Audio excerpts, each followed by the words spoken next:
ಅವನು ದೇವಸ್ಥಾನಕ್ಕೆ ನುಗ್ಗಿ ಉಂಡಿ ಹೊತ್ಕೊಂಡು ಹೋಗೋನಲ್ಲ, ಗರ್ಭಗುಡಿಗೆ ನುಗ್ಗಿ ಯಾವನ್ನೇ ಹೊತ್ಕೊಂಡು ಹೋಗೋನು.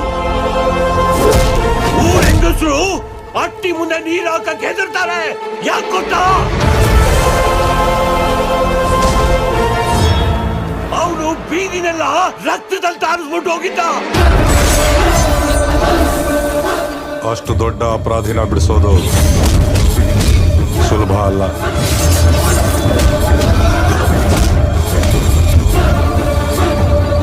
ಈಗ ಅವನ್ ಪುಲ ಬತ್ತವನೆ. ನಮ್ಮೂರಿನ ಒಲೆ ಮಾರಿನ ಹೊತ್ಕೊಂಡು ಹೋಯ್ತಾನೆ. ಯಾರೇ ಅವನು?